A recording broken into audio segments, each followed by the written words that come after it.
महाराष्ट्र से बहुत बड़ी खबर आ रही है। डिप्टी सीएम अजित पवार ने शाम 6:30 बजे प्रेस कॉन्फ्रेंस बुलाई है।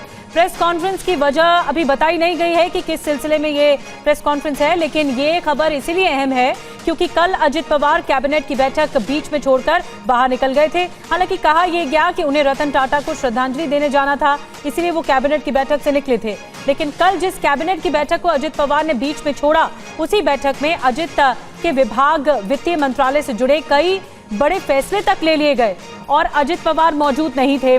राजीव हमारे साथ और ज्यादा जानकारी के साथ जुड़ गए हैं सीधे मुंबई से। तो राजीव, क्या ये माने कि जब कल अजित पवार बीच में इस बैठक को छोड़कर गए थे तो आज प्रेस कॉन्फ्रेंस के माध्यम से कुछ क्लियर करने की कोशिश करेंगे?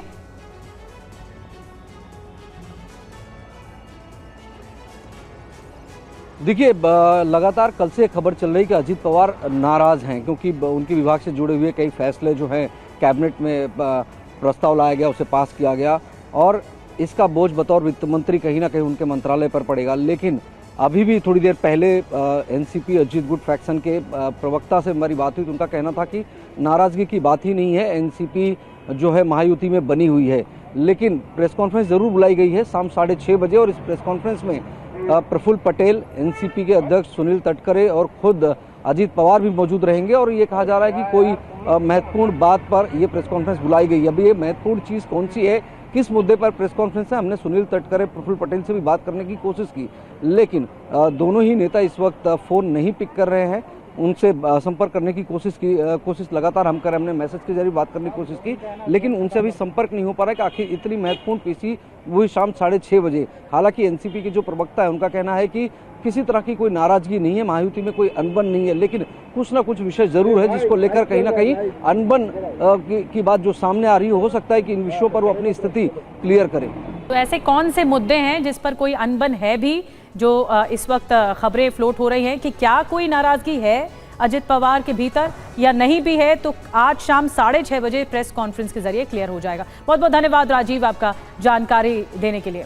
और आइए आगे बढ़ते हैं, बताते हैं लखनऊ में बवाल क्या मचा। एक सियासी जंग में तब्दील हो गया लखनऊ का मैदान, क्योंकि लखनऊ में जेपी जयंती पर जमकर बवाल मचा है, जमकर हंगामा हुआ है। प्रदर्शन के बीच अखिलेश यादव ने माल्यार्पण किया है और बीजेपी सरकार को घेर लिया है, बड़े आरोप लगा दिए हैं बीजेपी सरकार पर। अखिलेश ने कहा है कि हमें रोकने के पीछे बीजेपी की एक बहुत बड़ी साजिश है, म्यूजियम को बेचना चाहती है बीजेपी सरकार, बीजेपी हर चीज के विनाश में जुटी है। जेपी सेंटर जाने से रोकने पर अखिलेश का आरोप सामने आया है। तो जब रोकने की कोशिश की गई तो ये कहा गया अखिलेश यादव की तरफ से कि हमारे खिलाफ एक साजिश की जा रही है। माल्यार्पण किया गया इस बीच, हंगामे के बीच, प्रदर्शन के बीच। और जब अखिलेश लखनऊ में माल्यार्पण कर रहे थे, हमारे सहयोगी विपिन चौबे की उस वक्त की रिपोर्ट दिखाते हैं। इसे कहते हैं तुर्प का इक्का चल देना। अखिलेश यादव ने साफ कहा कि आप मुझे जयंती मनाने से, आप मुझे माल्यार्पण करने से, बाहर निकलने से रोक रहे हैं, लेकिन मैं जो जयंती कार्यक्रम है, माल्यार्पण का कार्यक्रम है, वो मैं करूंगा ही करूंगा। और अब देखिए, अपनी एक ओपन जिप्सी गाड़ी में उन्होंने जेपी की मूर्ति लगवाई है और उस मूर्ति पर माल्यार्पण करने के लिए अखिलेश यादव इस वक्त पहुंचे हुए हैं और यहां से एक बड़ा संदेश देने की कोशिश, जिस बात का जिक्र हम कर रहे थे कि सरकार ने यह चाहा कि इस पूरे मामले में अखिलेश जेपी एनआईसी को बनाने का क्रेडिट ना ले सके, लेकिन अब क्या हो रहा है, अब तस्वीर देखिए। अब अखिलेश यादव ने एक अलग रुख अपनाया और डेमोक्रेटिक तरीके से जेपी की मूर्ति पर माल्यार्पण कर रहे हैं अखिलेश यादव, और वो भी उस बैरियर के सामने जो बैरियर उनको रोकने के लिए लगाया गया था। मंच पर कुछ बड़े नेता भी उनके साथ हैं, छोटा सा मंच बनाया गया है, ओपन जिप्सी है, उसमें जेपी की मूर्ति, और आज उनकी जयंती के मौके पर अखिलेश यादव एक बड़ा संदेश दे रहे हैं और साफ तौर पर सरकार को जवाब भी कि आप मुझे बाहर निकलने से रोक सकते हैं, लेकिन जयंती मनाने से आप मुझे नहीं रोक सकते हैं। हालात देखिए कैसे समाजवादी पार्टी के कार्यकर्ताओं में जोश, उत्साह बढ़ गया अपने नेता को देखने के लिए। तो जेपी जयंती का मौका था, लेकिन समाजवादी पार्टी के जो अध्यक्ष हैं अखिलेश यादव, उनकी तरफ से माल्यार्पण किया गया। ये कहा गया कि हमें कोई नहीं रोक सकता। वैसे पिछले साल भी आपको याद होगा, समाजवादी पार्टी को जयप्रकाश नारायण की जयंती पर माल्यार्पण की इजाजत नहीं मिली थी, अनुमति नहीं मिली थी। इसके बाद भी अखिलेश यादव ने दीवार फांद कर माल्यार्पण किया था। समाजवादी पार्टी के मुखिया ने 2016 में सीएम रहते हुए जेपी एनआईसी का उद्घाटन किया था। हालांकि साल 2017 में जब सत्ता पलट गई और योगी सरकार आ गई सत्ता में, तो इमारत का काम बंद हो गया। इस केंद्र में जयप्रकाश नारायण म्यूजियम होने के साथ साथ अन्य सुविधाएं भी हैं। तो ऐसे में अब सवाल ये उठता है कि बार बार ये सवाल अखिलेश यादव की तरफ से उठाया जाता है कि उन्हें रोका क्यों जाता है अगर वो माल्यार्पण करना चाहते हैं। माल्यार्पण के बाद आज अखिलेश यादव ने क्या कुछ कहा है, आपको सुनवाते हैं। जयंती हर साल मनाते हैं और इसी तरह मनाते रहेंगे। आज पुलिस ने रोका है, ये पुलिस कब तक खड़ी रहेगी? जैसे ही पुलिस हटेगी हम लोग फिर जयंती को मनाएंगे, वहीं पर मनाएंगे।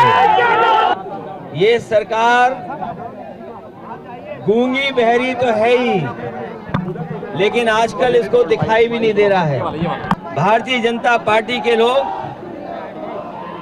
विनाशकारी लोग हैं, इन्हें कोई अच्छी चीज दे दो उसका विनाश कर देंगे।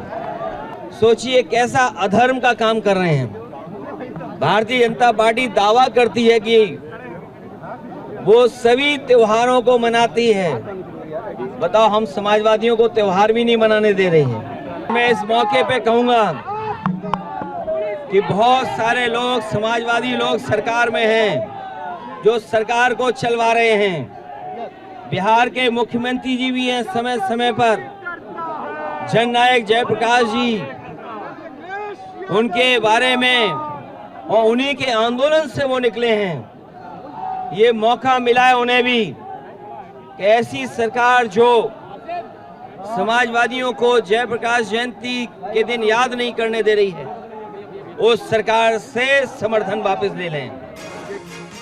और माल्यार्पण विवाद पर समाजवादी पार्टी के महासचिव रामगोपाल यादव का भी बयान आ गया है। बीजेपी सरकार की मानसिकता छोटी है, ये कहना है रामगोपाल यादव का। श्रद्धांजलि देने से क्यों रोका गया हमें? रामगोपाल यादव की तरफ से कहा गया नीतीश को बीजेपी के साथ एक भी मिनट नहीं रहना चाहिए, ये भी कह दिया। क्या कुछ कहा, आपको सुनवाते हैं। जयप्रकाश नारायण जी की जयंती का मौका है, लेकिन लखनऊ राजनीतिक अखाड़े में तब्दील हो गए हैं। मेरे साथ में सपा नेता प्रोफेसर रामगोपाल यादव जी हैं। लखनऊ में क्या हो रहा है, ये वजह क्या है? ये लखनऊ में जो सरकार है वो फासिस्ट मानसिकता के लोग हैं, वरना वजह तो कोई हो ही नहीं सकती है। जयप्रकाश जी जैसे महान स्वतंत्रता संग्राम सेनानी की प्रतिमा पर माल्यार्पण करने से रोकने के पीछे कोई जायज़ वजह हो ही नहीं सकती। मैं तो इस वक्त देश के समस्त समाजवादी जो इधर उधर बिखरे हुए हैं उनको अपील करूंगा कि वो इस बीजेपी को विरोध करने के लिए कि जयप्रकाश कुछ उस तरफ हैं, उनको ही सोचना चाहिए। कुछ तो जयप्रकाश के आंदोलन की उपज है। नीतीश कुमार जी जैसे नेता इतने बड़े बने हुए हैं आजकल, केंद्र में मंत्री रहे, कई बार मुख्यमंत्री रहे, रिकॉर्ड है बिहार में। उनको एक मिनट भी इस बीजेपी के साथ नहीं रहना चाहिए। जयप्रकाश जी का अपमान सारे देश के स्वतंत्रता संग्राम सेनानियों का अपमान है और बिहार की तो शान है, रहे देश भर की शान है। लेकिन अब बिहार के लोगों को जो समाजवादी बैकग्राउंड के हैं, समाजवादी आंदोलन से निकले हैं, उन्हें बीजेपी के साथ नहीं रहना चाहिए। जब आपकी सरकार थी तभी ये बनना था और 17 तक पूरा भी हो जाना था। अभी भी कह रहे हैं कि निर्माणाधीन चल रहा है, इस वजह से कोई काम ही नहीं करा रहे हैं। ये फर्जी बातें कह रहे हैं। 90% काम हो चुका था, 10% काम रहने को हो गया था। आरोप लगेगी तो कोई आरोप नहीं, जांच करा चुके थे। आरोप लगते कार्रवाई करते किसी के खिलाफ। इतना बढ़िया बनाया, आप देखिए जाके। हमारा ये आपका विज्ञान भवन पीछे रह जाता पूरा बनने के बाद, इतना बढ़िया किस्म का है। तो यूपी में सियासी जंग छिड़ गई है जेपी की जयंती पर।